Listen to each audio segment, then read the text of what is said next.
Why choose a Sleep Number smart bed? Can I make my site softer? Can I make my site firmer? Can we sleep cooler? Sleep Number does that. Cools up to 8 times faster and lets you choose your ideal comfort on either side. Your Sleep Number setting.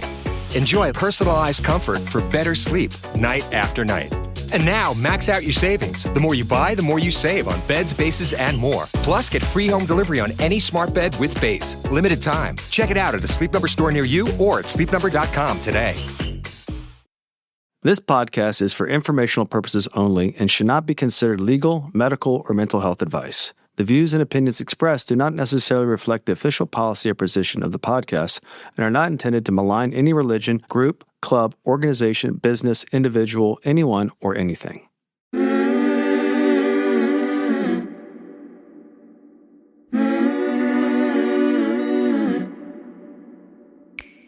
I'm Sarah Edmondson. And I'm Anthony Nippy Ames, and this is A Little Bit Culty. We woke up from a cult, and that journey was captured in The Vow on HBO and in my memoir, Scarred. Now, in this podcast, we break down the shame and secrets that make these experiences so destructive with honest conversations on how seemingly benign groups can cross into the cultiverse and how to spot and recover from trouble if it happens to you. Each week, we bring in experts, survivors, and whistleblowers to explore red flags, resilience, and even share a few laughs, because sometimes you gotta laugh. Subscribe to our Patreon for early and ad-free listening, some live Q&A, and exclusive content at patreon.com/alittleBitCulty. Welcome to Season 8 of A Little Bit Culty.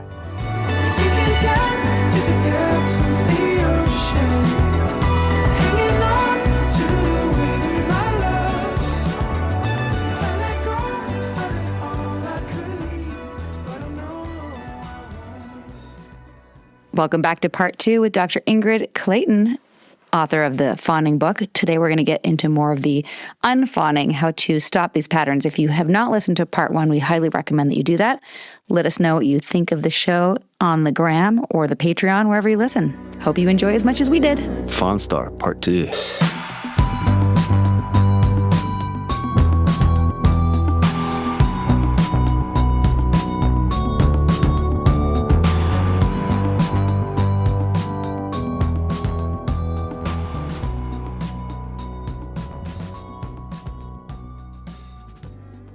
Welcome back, everybody, to Part 2 with Ingrid. And I have to just start this with a little anecdote that I got from your book, which is that it's not like you read the book and then you stop fawning. Awareness is the first step. And I was laughing at myself because I was literally sending to people and having this awareness that, like, I'm trying to help, right? I'm still doing it. I'm still trying to, still do my thing. And then also, like, I was aware that some people might be offended that I thought that, like, they were fawning. fawners. Yeah. And I was like, just so you know, like, I'm not judging. I'm a fawner and I found it really helpful. And I thought maybe you might find it helpful. And I'm like, fuck, I'm doing it again. I was like, so many layers of fawning there. Fawning upon fawning. So good. I have a friend I wanted to give it to, and I was like, I was going to text him and say, I have this book because you fawn, and just give it to him. No. Yeah. That hurts me and hurts my No, it won't hurt him. I don't know. What do you think, Ingrid? Depends on the person, the I agree. relationship. I was going to say, look, read this. I love how you said it's not like you read the book and you just stop fawning. I would say it's not like you write the book and you just stop fawning, right? That's the reality here is that I still have a body. As long as I have a body, I will have the potential and probably the likelihood to turn to the fawn response, right? Again, I'm not mad about it. I just don't want to have to do it all the time in order to feel remotely safe. I have a sense of safety outside of fawning now that was never before available to me. And so it's that balance, right? Also, I just think, what a generous, lovely thing to be like, I found this helpful thing. It made me think of you. Now, if you follow up with them every week, like, have you read the book? Then we might go, okay, you might want to back off a little bit. But I think just like offering the helpful thing, you're a generous person. It's like, did I become a therapist in part because I was living in a chronic fawn response? Yes, I did, right? My only sense of safety in the world is let me focus on you. And that is also just part of my interest and my personality. And I have found a way to stay a therapist, to be present to other people, not to the exclusion of my own self, my own life, my own unfolding. And I think there was a time where, it was a bit lopsided, but now I still get to be me and do all these things, but not to my detriment, right? That's the difference. So obviously we're recommending the book, and people should read the book if they want the full experience, and just to get them kind of, in the mood, or if there's a couple self-practices that they could do. She's following the title of the Fawn Star. If you want to be a Fawn If you want to star. get into this, if we're to entice you into this. How does one unfawn? How does one reclaim themselves and negotiate boundaries and relationships and attachments? How do you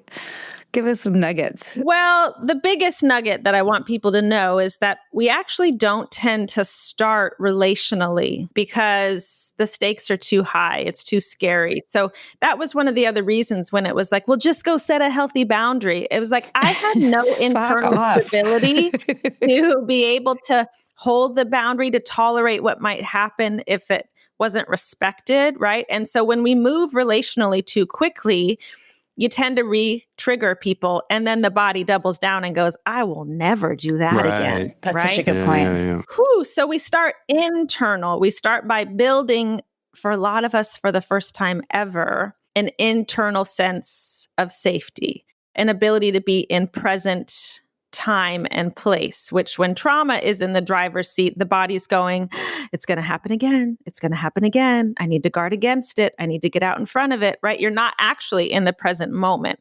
So a few super simple things, but I think really fundamental and important, are coming into our own body. And that could be as simple as being curious what you're experiencing. So in every trauma training that I've attended, they do not say, well, Nippy, tell me what you think about that, right? They don't say, like, Sarah, use your brilliant analytical mind to break this down. They say, what are you noticing right now? They say, what are you experiencing? It's body-based language that brings us down from this rational, beautiful mind, right? But that often disconnects us from the body and into our gut, right? This second brain, this other sense of wisdom. It's why Bessel van der Kolk's book is called The Body Keeps the Score. It's connecting to ourselves in this way. And so even just dropping into the body and saying, what do I notice right now? As a chronic fawner, as maybe someone who's on a podcast, and I always still get a little bit nervous, I notice, there's some butterflies in my belly, right? I wasn't aware of that until I actually just checked in this moment. So bringing our gaze from this constant external focus, how are you? What do you need? To how am I? What do I need? Is powerful. And so this practice of dropping in and checking in, and then alongside that tends to be, how do I regulate my nervous system? Well, first of all, most fawners tend to run anxious, but a lot of us don't know we're anxious because we're not in our own bodies. We know if you're anxious, we know if you've had a hard day, Right. But we don't tend to know how anxious we are, right? So part of regulating the nervous system is, well, this is based on Peter Levine's work from somatic experiencing. I think it's so powerful. It's called orienting, which is just like the animals do in the wild, right? They are oriented to their environment through their senses at all times. The senses are the language of the nervous system. So I can tell myself, again, using my prefrontal cortex, I am safe. There's nothing wrong here. No one's coming to harm me. I can use these words over and over, and my body's going, yeah, right. But when I use my senses just to literally look around and notice what I see, my body gets to experience that I am actually safe in this moment, right? Maybe there's something that I want to linger on. I don't know if you can hear the car alarm going off, but as I'm orienting to my senses, right? My auditory is like, oh, there's an alarm right now. Maybe I'm not that safe. No, but I think and different people have a different channel that they might prefer. It might be sound. It might be touch, like having a touchstone or feeling the fabric on your sweater, even smell, taste. But these things bring us into present moment and time and lets the body know that it is safe, and it allows me to notice what I'm actually experiencing. A couple of things tend to happen, even as I'm showing clients how to do this orienting practice. I'll be in the middle of it and I'll go, I take a spontaneous deep breath. It's not a breath that I'm efforting, like, now we're going to do some deep breathing, right? It's a automatic thing that happens as I'm orienting to the environment. Again, because my body just knows that it's safe. So we're allowed to drop in a little bit more. So there are 8 million practices that people use to regulate themselves. And some people have one that they love. I love a weighted blanket. Other people are like, get that thing off of me. I can't sleep without it. Right? Yeah, love it. Love and a it. heating pad. I sleep on it. Can I just tell you? I sleep on a heating pad in a nest of about 6 pillows with a weighted blanket, an eye mask, 8 pillows, earplugs. I am the most high maintenance sleeper, but like it works. Why am I going to change it? Why would you? That sounds so divine. Nippy's Doesn't like, it sound great? yeah. Nippy just like jumps into bed and puts his head on the pillow. I'm like, screw you and your low maintenance sleep needs. I'm like, I'll be in and out of sleep, and I was like, did you get in a fight with me because I fell asleep early last night? Like, I vaguely remember like me fading off. I'm like, I can't believe you're sleeping. That is hilarious. Oh my God. I call it my pillow palace. I love your pillow palace. So these things that we know about ourselves where we go, this is my safe place. This is my comfort. This is what allows me to feel okay in my own skin, right? The other thing I love is just walking, which I think, any form of bilateral stimulation, right, left rhythmic pattern is very soothing to the nervous system. It's also one of the foundational principles of EMDR therapy, which is a trauma therapy that's very effective for working with trauma. And so to me, the combo platter then is taking a walk wherever I am and orienting to my environment, but particularly to nature. Even in the city, I go, where's a tree? Where's the green? Where's the clouds? These types of practices, again, they sound so simple and people go, is that really going to move the needle, Ingrid? And I go, yes. Yes, it is, because it's the building blocks. If I'm saying my whole goal, even as a therapist, again, isn't for you to listen to me. My goal is to help you listen to you. You can know so that you can tune in, so that red flags don't just become, well, I can just paint it pink. Like, is it really that red, right? We're overriding ourselves so often when we're fawning. And so these practices of being able to drop in end up not only being foundational, they become magical, because when I can check in and I go, well, what do I really think or feel or want? And then I start to honor it and I move in that direction. Oh my gosh, my life starts to change, right? Because then from that place, I check in and I go, what am I noticing now? And it informs the next choice. And I listen to my body more and more. And as I'm doing that in the world, I get real feedback like, oh, I can trust myself, right? I'm honing this muscle of self-trust and I'm getting that feedback in the world. This is the path. And there's a lot of other things. I think trauma therapy is deeply helpful. Parts work is deeply helpful. There's so many, if you want to avail yourself of other supports outside of this type of work, I hope that you will do it. But the truth is we can all start right now for free. All the stuff that we lately have come back to nature. Everything comes back to nature because it kind of feels like, and even in this, I'm reading this book right now, and it talks about nature being the source of God. And I feel like that's the original wavelength that's supposed to maybe program our nervous systems. And so we can kind of like get back in tune with it. Because nature for me, it was the surprising balm for me. Yes. When I got out, and we're in Vancouver, so that was easy for us. And when I went in, I could feel it. It was palpable. It was That's palpable right away. And I was like, I'd leave it. I was able to make a lot of distinctions. And this is kind of like my own inductive, kind of intuitive way. And then I started reading and seeing it everywhere. Yeah. Yeah. Oh, other people are talking about this. I love that when all roads lead to the same conclusion. And even that, like, when was the last time your feet touched the actual earth? It's probably been a long time, right? Yeah. Even just taking your shoes off and going and putting your feet in the grass. I try to do that after every episode we do. Even if we try to go for a walk when we do that. We I don't do. put my feet in the ground. But no, I have been. I've been grounding. We have a really beautiful yard and just some nice grass. I just go walk in the grass for a few minutes, or if I have time, lie in the grass. And that really helps me. In fact, I was going to tell you, I don't know if you know that we're I know I emailed you this, that we're working on a second book, which is more of a resource. The first book, Scarred, which I'll send you if you'd like. I would love it. I'll send the next one too. It's not quite done, but the healing section has a lot of overlap with your healing section in terms of things that we like to do, the legs up the wall, the boundaries and all those things. Yours is definitely more in depth because you're an expert. But even as I'm writing it and working on it, I will tell you this funny story. I was listening to Glennon Doyle's podcast. It was something similar about codependency and like the urge to jump in and help. And one of the lines that you said in your book is, in those urges, ask yourself, am I a firefighter? Like, am I a doctor? No, I am none of those things. Am I a trained therapist? No.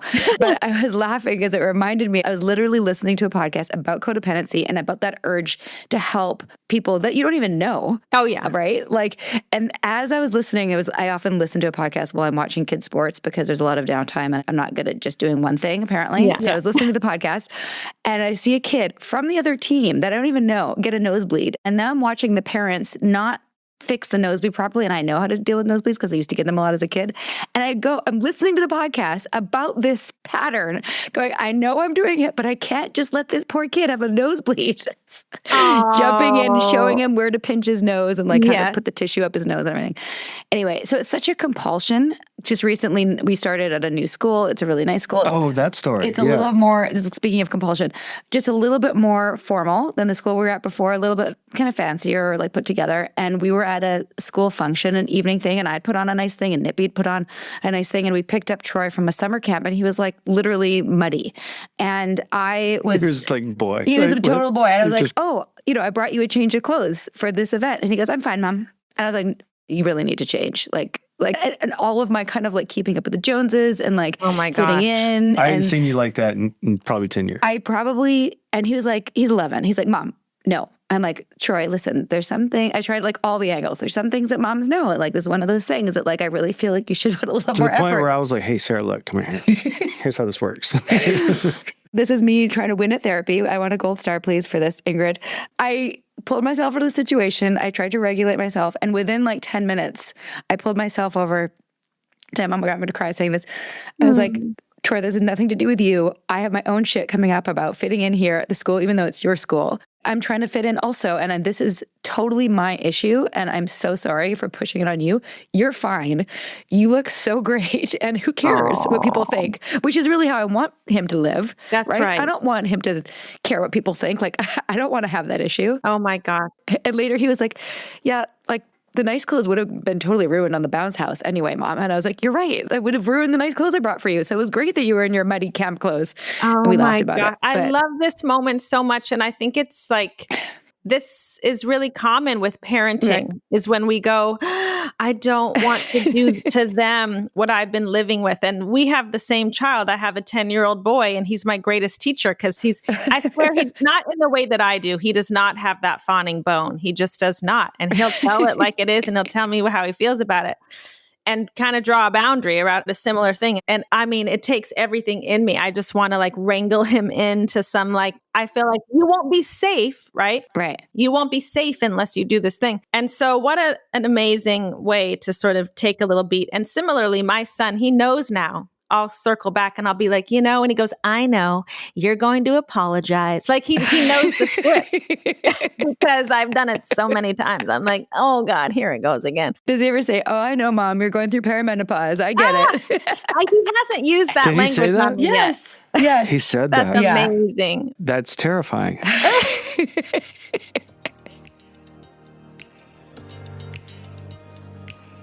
Now for something a little less culty, a quick sponsor message.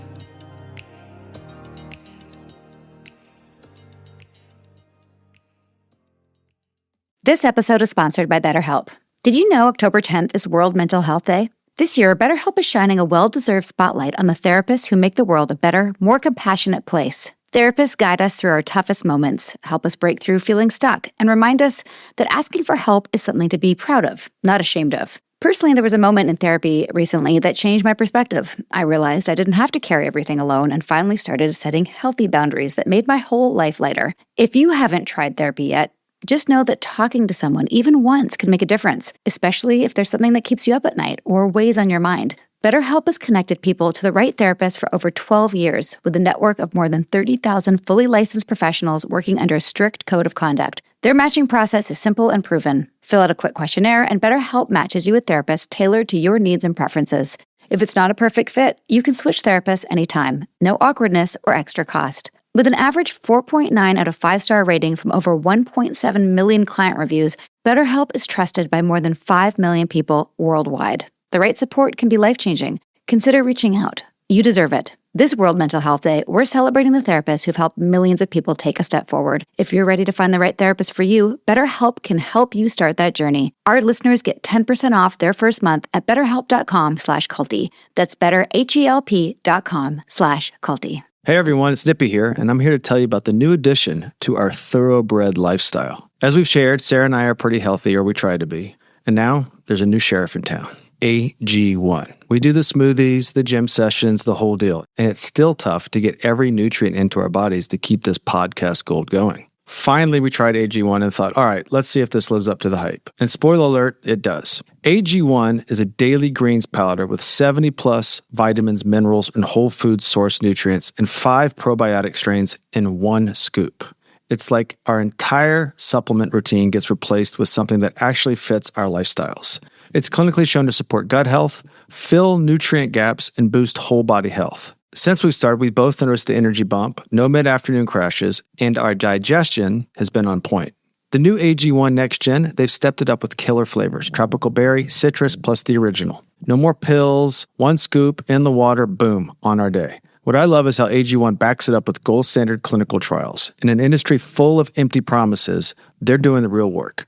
Peer-reviewed, rigorous science to prove it. For less than $3 a day with a subscription, you're getting over $7 worth of premium nutritional support. That's a no-brainer for simplifying your wellness. Want to try it? Head to drinkag1.com/culty to get a free welcome kit, including a bottle of vitamin D and free AG1 travel packs when you first subscribe. That's drinkag1.com/culty. By now, you've probably heard of Built, where you can earn points on your monthly rent payment. But did you know they make it possible for you to get more outside of your home too? By paying rent through Built, you can earn flexible points that can be redeemed towards hundreds of hotels and airlines, a future rent payment, your next Lyft ride, and more. But it doesn't stop there. Built is about making your entire neighborhood more rewarding. You can dine out at your favorite local restaurants and earn additional points, get VIP treatment at certain fitness studios, and enjoy exclusive experiences just for Built members every month. Built is turning a monthly expense into an opportunity to earn rewards and discover the best that your neighborhood has to offer. Your rent is finally working for you. Earn points on rent and around your neighborhood, wherever you call home, by going to joinbuilt.com/culty. That's joinbilt.com/culty. Make sure to use our URL so they know we sent you. Sponsor break's done. Back for more culty stories. They know, our kids know. You were saying that compulsion, it comes in so strong, right? And I will just say, just to put my therapist hat on who notices all the things for a moment, is that you told me that story and you said, oh, and by the way, I'm constantly multitasking because God forbid I do one thing at a time. And I go, that might be an opportunity actually for you to not have the podcast on while you're watching the game, while you're doing, being the snack mom or whatever it is. It's like, because how can you listen to yourself completely when you have 10 other inputs coming in at one time, right? And so that's also the beauty of laying in the grass and doing these things in these other moments. It's like this recalibration. We tend to be doers. We tend to be chronically doing 85 things for all sorts of reasons. And I think the slowing down, that's the other thing in every trauma training I've been to. We're not like, let's race to the finish line. No, that's re-traumatizing. It's like, can we slow this down? Because this feels important. And can you just bring your attention there and let it linger? It's like we are blowing past so much wisdom, and we're encouraged with our cell phones and every other thing that's calling our attention. So we have to be even more intentional about taking space. And I've seen, this is another tool I think most people can use. It's like, if you don't have a sense of space in your life, I swear, find the 2 minutes. It might be the 2 minutes when you get home at night and before you leave, go from job to family or whatever it is. Can you be in your car by yourself for 2 minutes, not listening to the radio, just like feeling your butt in the seat? A lot of this stuff is ultimately mindfulness stuff, but how can you bring that into your life? I was thinking about an occupational therapist I talked to one time who worked with a lot of complex trauma survivors. And she was talking about ways to bring in somatic experience and connection to your physical self in different ways. And she said, I keep a rock in front of my kitchen sink so that even when I'm mindlessly doing the dishes and she'll take her shoes off, she'll feel the pressure intentionally of the rock under her foot as a way just to bring her back to the present moment, bring us back in, right? And we can do that also with just time and space. It might be the 2 minutes in your car. It might be like, when was the last time you spent any real time alone? Mm-hmm. Yeah. Can you go to lunch by yourself? Like these things can often terrify fawners. We're like, what are you talking about? I'm not allowed to do that. Or we can only do it if it's like a sanctioned, reason. Like, well, I am going to, this is my self-care, Mm-hmm. What it's like, well, what if you were just allowed to take up space in your own life without it being sanctioned? We have to practice that. It's really vital. Yeah. I think that's why I liked microdosing mushrooms, which I know you mentioned in your book also. Yeah, with tell me about licensed that. practitioners. Well, I just feel like I don't do a lot. I do 300 milligrams, which is a very small dose, but it just makes me present and it makes me more attuned. I love doing it like when I go for a walk or I'm hiking or just with the kids because I'm present and everything around me just looks more beautiful and I'm not thinking about the future or ruminating about the past. I'm just here. And my friends are like, I don't feel anything. I'm like, yeah, I don't feel anything. I don't feel anxious, which is really good for me to not have to feel those ways and know that I can. So I feel like the more that I do it, the more I can kind of go back to that feeling, even if I'm not taking mushrooms. Yeah. Psychedelic assisted psychotherapy is absolutely, the data is clear about how helpful that is.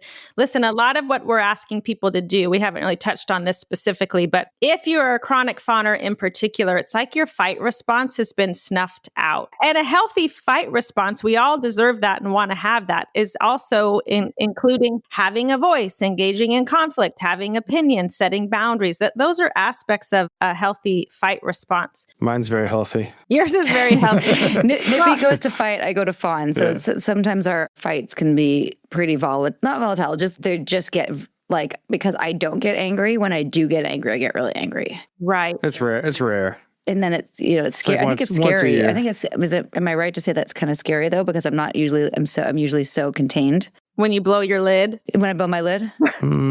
Scary. Or was it or just not, I don't know. You tell me. How surprising. Yeah, surprising. Yeah. Surprises me too. Yeah. When we do get back in touch with that fight response, for a lot of us, okay, so I'll use myself as an example. When I did try to have a voice and I organized an intervention for my family with the help of social services, it made it so much worse. I can't even tell you, right? So what we're asking people to face is go do the terrifying thing that burned you worse than anything ever has before. That's what it feels like in the body. The stakes are so high, right?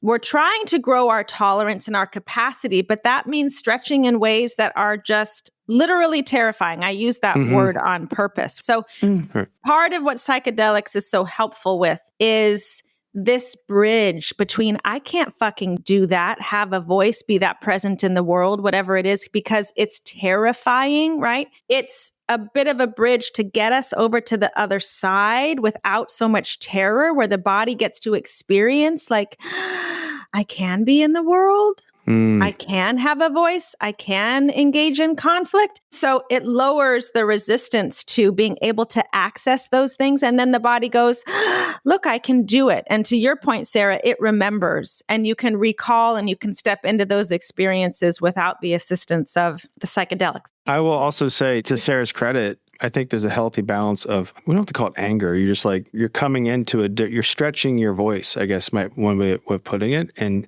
we had a situation recently where I was like, no, Sarah, you can't let that go. And she was kind of scared. She was kind of scared in how to address it. And, And I did. at first I was like, no, here's what you do, blah, blah, blah. I gave her like that. And I was like, that's not really working.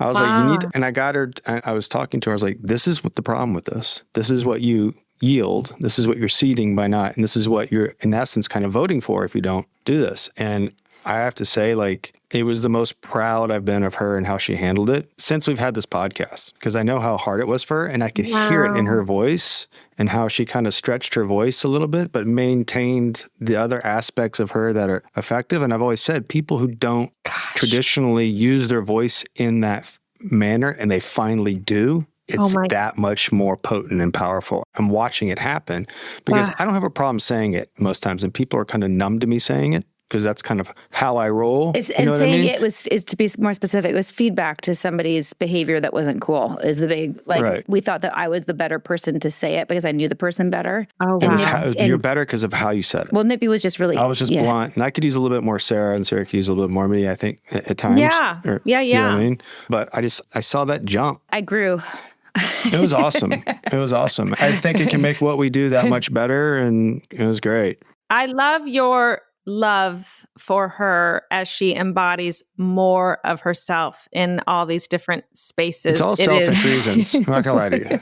It's all selfish. I love it too, Ingrid. I love it too. To be witnessed in it and to be so supported in it is profound. We have a similar dynamic, I think, my husband and I, as you two do. And as he's watched me even on like book tour stuff and like speaking to audiences, and listen, there was a time where I could not voice any of this. That's real. I could not tell you my personal experience. I could not name it as trauma. And I would be mortified with the idea of saying, like, I don't have it all figured out. It's not that I thought I had it all figured out. I just didn't want to tell you about it. Right. And I'm leading with all of those things to groups of people. And my husband, similarly, like, he pulled me aside after one of these talks, and he had the same look on his face that you have now as you're telling me about Sarah. And he was just like, I am so proud of you. And it's not really for writing the book even or whatever. It's like these moments of just seeing me be all of me in a way that he knew was terrifying before. Yeah. And to be on this side of it, I'm sure Sarah tells you, but like, oh my God, it's the best feeling in the world to be that witnessed, because it's what we've been missing as we've been shrinking, right? And I saw you win a big battle. And that was cool to watch. Yeah. Yes. The last time he was that proud of me is when I gave birth to our son. Respect. Respect. He was like, that was hard. No, that's the times when I really felt you've been like, wow, that was cool. And Jeff, she got a fist bump for that. Yeah. Some people get jewelry, some people get a push present. I get an attaboy. Yeah, that's right. Yeah, I get a little, It was just touching to watch that. I really get it. And that in that moment, it might be that one conversation, but it's so much bigger than that one conversation, because you've now told your body, I have my own back, right? And all of our parts are terrified parts that have been like, we can't do that. It's like they're watching us as adults, as capable women in our lives stepping in, and we're transforming the whole internal system in that one moment. And this is the beautiful thing. It's like, yes, the body keeps the score on what wasn't working, but it's also tracking what does work, and it will remember that the next time. And it's like literally just changed your life, right? In that conversation, because you'll always have a little bit more flexibility and agency than you had before that conversation. That's real.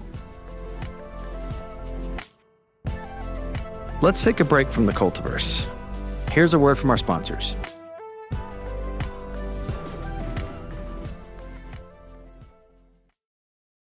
Is anyone else feeling like this year is flying by way too fast? Where did the time go? Anxiety is real, and it can leave you feeling scattered and behind. Calm gives you permission to slow down, even when everything else is speeding up. Calm is the #1 app for sleep and meditation, and it's here to help you feel better. When the ups and downs start feeling more like a roller coaster with no seatbelt, Calm has your back. You can pop into a quick guided meditation to ease anxiety, refocus your brain, or just remember to breathe. Or if sleep's been a challenge, Calm's got sleep stories, meditation, and music that will send you into the deepest slumber. There are even grounding exercises for those who just want to run away and live in the woods. And expert-led talks to help with everything from grief and self-esteem to relationships, aka the hard stuff they don't teach you in school. The Calm app puts all of it right in your pocket, so relief is just a tap away. With over 2 million 5-star reviews, Calm is helping people stress less, sleep more, and actually enjoy being human again. Imagine all of that without joining a cult. Calm your mind, change your life. Calm has an exclusive offer just for listeners of our show. Get 40% off a Calm premium subscription at calm.com/culty. This is an amazing value. Go to calm.com/culty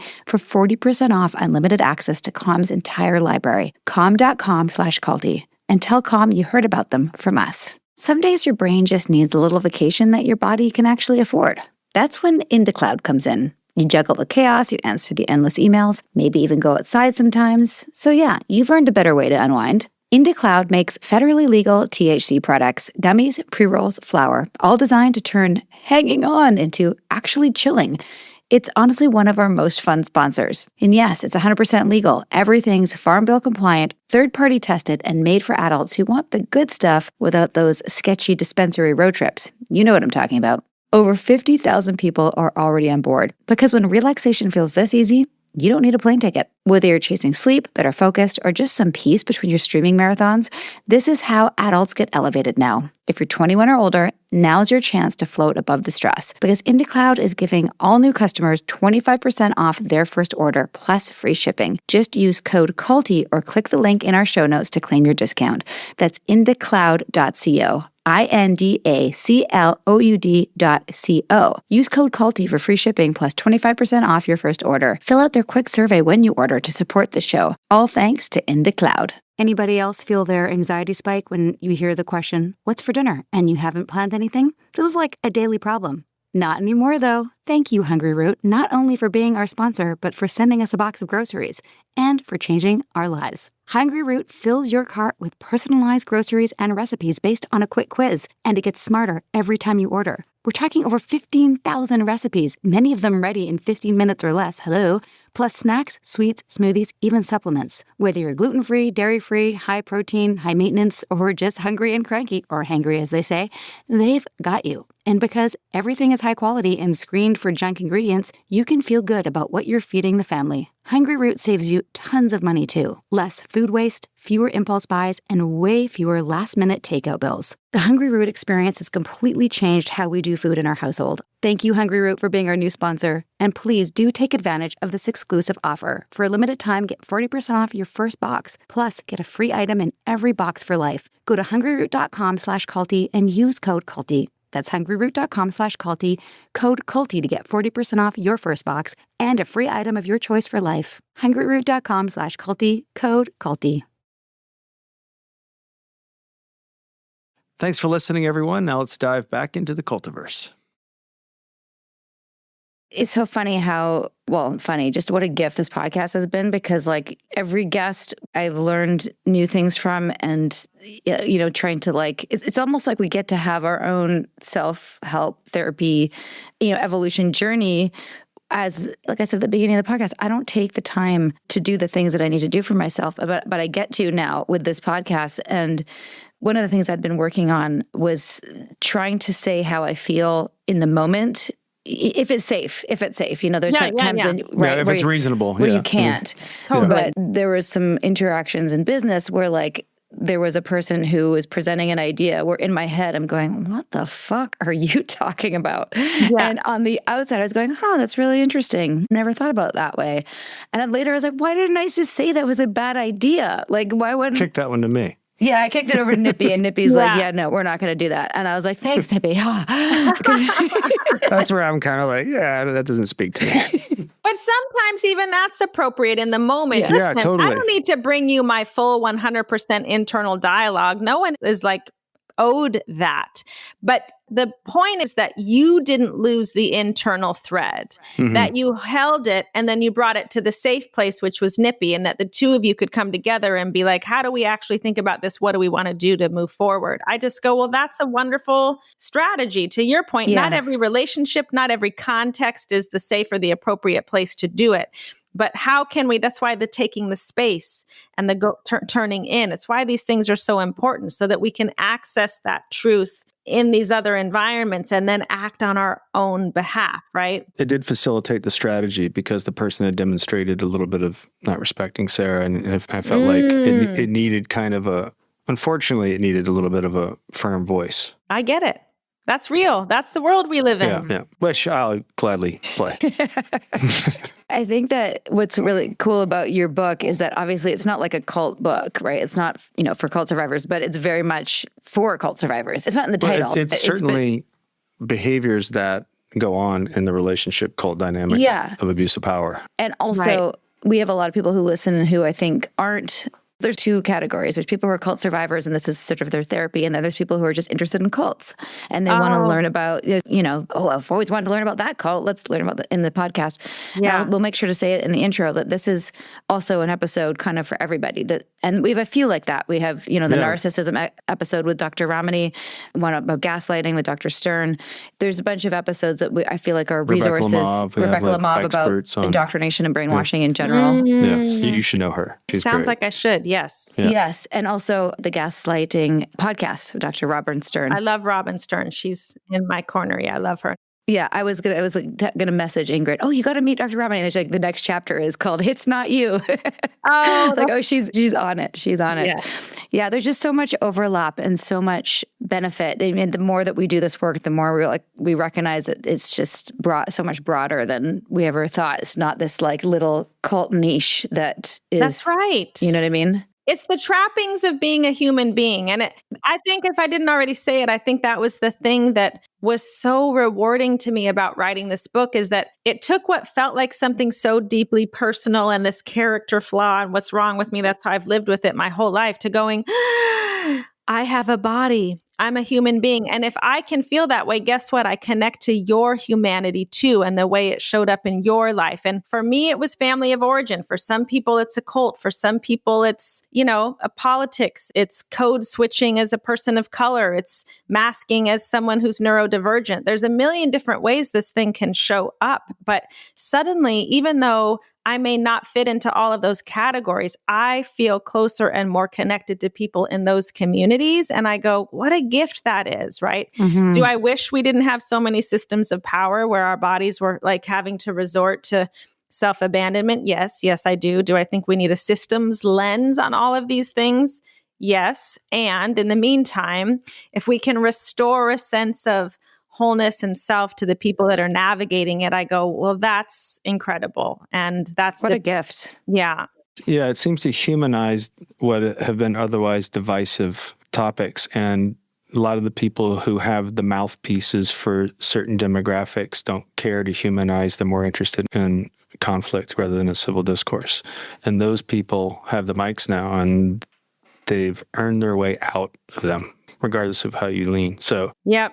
I love all that. I think, for me, it helps me look deeper into people and humanize them. I mean, this whole entire process has, right. For like what we're doing. And being on machines, I think, divorces us from that even more. I love, too, the arc of your story, right? That like your own unfawning process, to use the language of the book, is that like there was a lot you had to lose. There was a lot that you had to unravel. There was a lot of terror that you had to walk into. But ultimately, it's led you to this path, even with this podcast, where you're saying, we get to do the very thing that we always really wanted to do, which is like grow and evolve as people and connect with other like-minded and maybe different-minded, but equally sort of interesting and genius. Like I love that about your story, that you are connecting to the thing that you always wanted the most, but you're doing it with your whole selves and your whole hearts. And of course, it's like become so successful as a result of that. Oh, thank you. You're here for the journey. And I'm so grateful for you guys to have told your stories so visibly and loudly, because now we get to also see your embodiment and your success and your hearts in this way. And it means it's possible for all of us, no matter where we come from. It's powerful. That's great. I don't look at it like that enough. Yes. Yeah. Yeah. Thank you. But it So resonates, right? Like you're going, oh yeah, that's true. Yes. Yeah. Yeah. I feel very lucky that we get to do that. And it's great that we get to do it now on our own. Like we're independent. We're not with a label. We don't have an agent. We have no one saying you can or can't do this. And most podcasts try to get, on a iHeart or a Wondery or whatever. We turned down $300 million just to keep it indie. And No, we didn't. we weren't fawning over 300 mil. We have turned down some things, not 300 million, but no, we've close. kept it independent, which is hard in some ways, but also we needed to do that. It's also why we're self-publishing the next book, because we don't want to. Oh my gosh, I was going to say this book was self-published in part because I couldn't get representation to save my life, let's be honest. But the fact that I self-published was the most healing and helpful thing I had ever done for myself, because as a fawner, I stopped waiting for you to go, does my story matter? Right? Does my voice matter? And I said it does, whether anyone else reads this or not, even if I do it for me. And I chose the title. I chose every word on every single page. I chose the artwork. If we're trying to reclaim autonomy, it's like these ways of being able to do it in these practical sort of forums. It's the path of healing. And I know we sort of wanted to take this episode to say, well, how do you do it? And I think actually what we're talking about are very personal and specific ways that we have each done it. But I think for every single person, notice the callings, notice the nudges, notice the things that are pulling you, because likely that is your path. It might not be self-publishing a book or a podcast, but it's going to be your version of this same thing where you're like, what are the props that I need in my life in order to get my body and my mind around these concepts of autonomy and agency and self-trust? That they're probably there. I mean, I want to say they are there, but so start paying attention, right? Back to nature, I'm reading this Marcus Aurelius Meditations, he says, the term that I've taken from it, out of book 9, everyone, is nature gives you its prompts. And I love that. And it will keep giving it to you until you pivot, right? So I love that term, and it goes back to nature, and it's awesome. Thank you for sharing that. No, I felt it like in my bones. So powerful. Is there anything else that we missed that you feel like we should ask you, or that you want to say? I mean, we feel like we covered so much, like so much wisdom in this 2-parter that I know our audience will just love. Nothing else is coming to mind. The thing I always just want to make sure that I say, I feel like it's the heart of the whole message, is that you make sense right now, right? That like, you don't have to be 10 steps ahead to be okay. Your body did this because you make sense right now. And it's a yes and, right? That's the thing that moves us out of the black and white binary paradigm too. It's like, and of course you do deserve to have more flexibility and autonomy. And I believe that's available no matter what our circumstances are. I believe even if it's like 1 degree difference, that's a major difference over time. Yeah, you make sense right now. And I wish for everybody all the healing that our hearts and bodies can hold. I love that. And I love the question you asked in the book is, what do I need right now? And I think that's what I've been doing since I've been reading your book. It's like, what do I need now? I need a nap. I need to go for a walk. I need just a matcha. And I'm being okay with that, because, by the way, this is a whole other podcast. In NXIVM, there were no such things as needs. There was like survival needs. Everything else was a desire, which is a non-integrated fixation on something you need from the outside world to feel whole and complete. So, So any connection, love, community, those weren't real needs. So we weren't allowed to have needs. Or at the very least, they have their finger in the, they're dividing you in some way. So I appreciate you giving us permission to have needs and give them to ourselves. And listen to the answer, whatever it is, even if our body or our mind goes, well, you can't need matcha, right? Just go, oh no, that's what actually arose in this moment.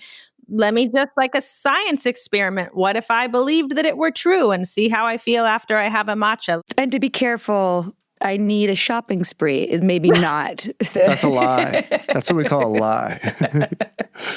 You got to have some inner honesty about that. There's a difference there. That's hilarious. Yeah. Ingrid, thank you so much for your time. You were such a gem. I really hope that we get to meet in person one day. I do too. I suspect it will happen. And I'm so grateful to have had this conversation. Thank you both.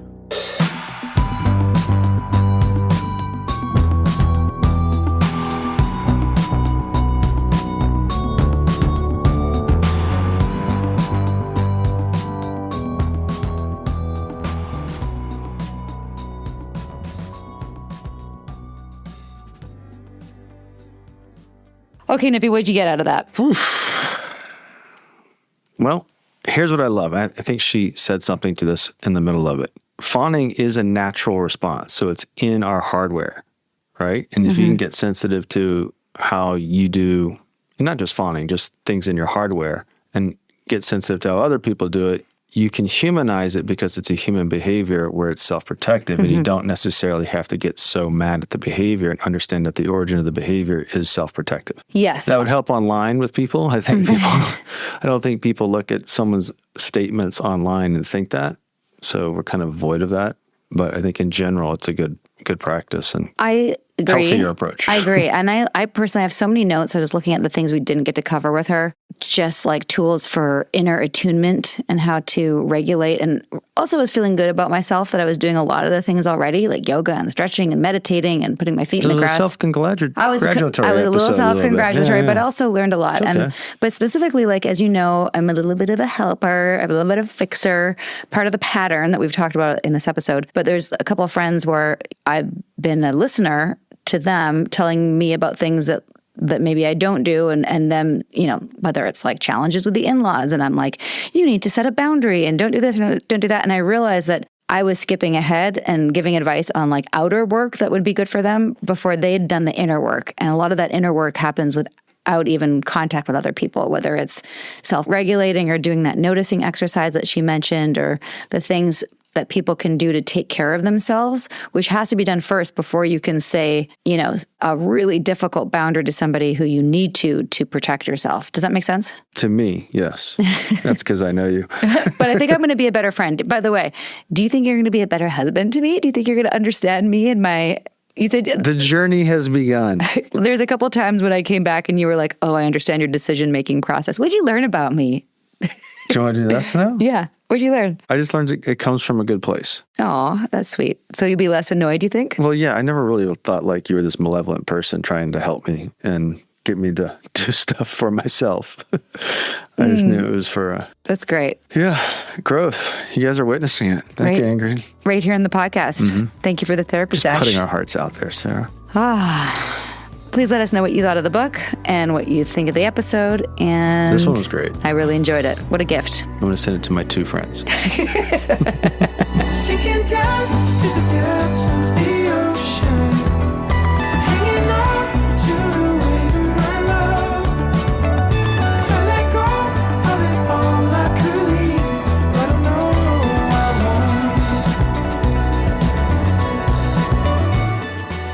won't. We hope you're enjoying A Little Bit Culty. If so, please do show us some love. Drop a rating or leave a review. Hit subscribe on Apple, Spotify, or wherever you listen. And subscribe to our Patreon at patreon.com/alittlebitculty. Even better, send this episode to someone who needs it. Maybe they're in a cult. Maybe they're just a little bit susceptible. Or maybe they just love a good story. Spread the word, spread the love. Thanks for listening, and see you next time. A Little Bit Culty is a Trace 120 production. Executive produced by Sarah Edmondson and Anthony Nippy Ames in collaboration with producer Will Rutherford at Citizens of Sound. Our co-creator is Jess Temple Tardy.